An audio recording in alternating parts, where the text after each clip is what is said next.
FirearmPop here in another edition of my Armed Citizen Stories. This one comes out of the archives a little bit from First Freedom magazine, and this is dated back in July of 2010.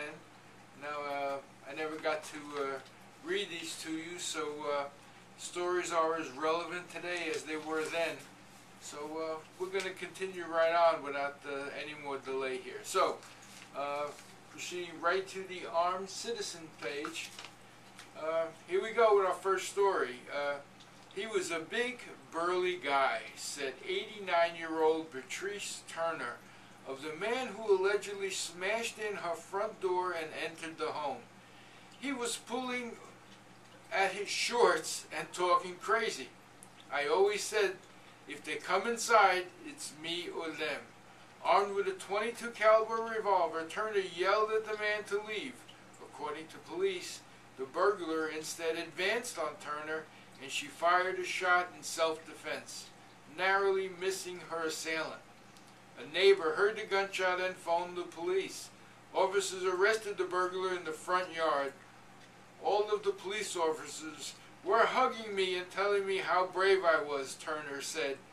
The friendly officers even helped Turner reload her gun before leaving. That's what I call, and this was in Des Moines, Iowa, back in April of 2010.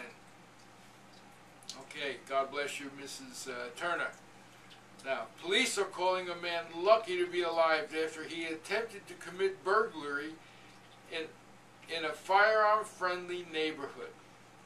First, he broke into a home owned by Avil Manguez, who quickly got her pistol, and when her barking dog alerted her to the danger. That's one of the good reasons to have a dog.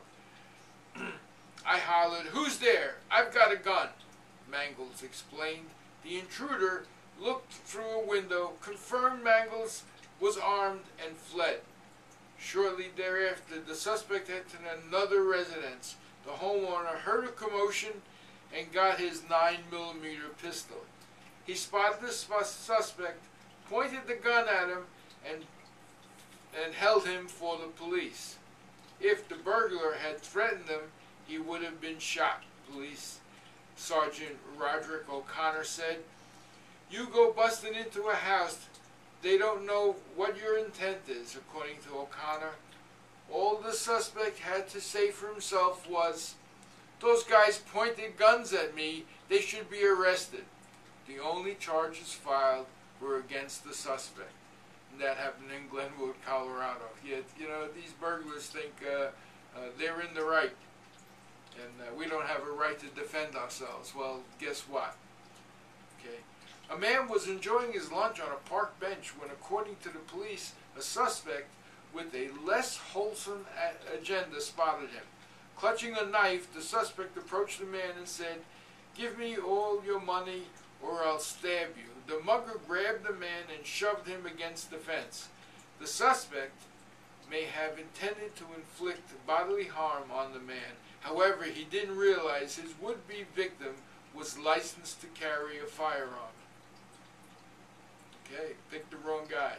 The man drew a handgun and opened fire on the suspect, wounding him. The mugger was to be arrested upon release from the hospital. That was in Hartford, Connecticut. When Michael Lish returned home to find the back door and a window ajar, he entered cautiously with his handgun for protection. As he inspected the home, a man dressed in dark clothing and wielding a sword sprung out at him. Police say the burglar threatened Lish and walked towards him. Lish fired a shot,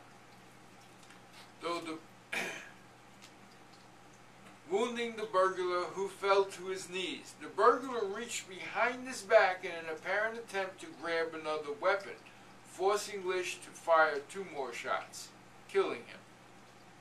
The burglar, who was on probation at the time of his death, was also carrying 2 illegally possessed guns, a knife, and a stun gun. Tulsa, Oklahoma, April 2010. These guys, two masked men were going door to door looking for a home that looked ripe for burglary. They settled on one owned by Carlos Martinez, who was at home with his wife and children.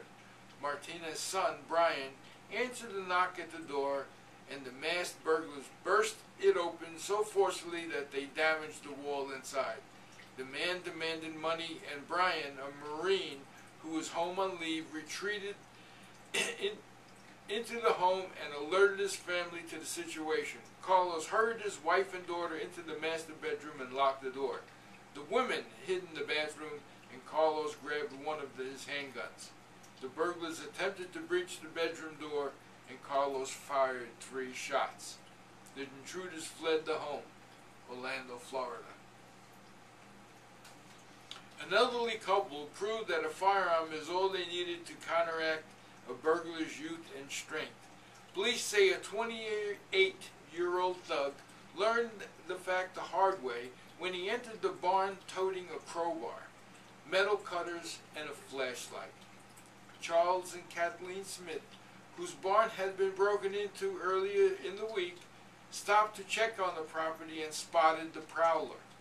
Kathleen shouted at the prowler not to move and held him with her 22 caliber rifle. The couple called the police, who arrested the suspect. Neighbors have expressed much gratitude for the Smiths' brave actions. And that was in Buffalo, New York, on April 2010. Well, there you have it, friends. Another edition of Armed Citizen Stories. I hope you enjoyed hearing them as much as I enjoyed reading them the first time and reading them to you now. Now, as always, this is FirearmPop. Be safe out there, and God bless. Bye now.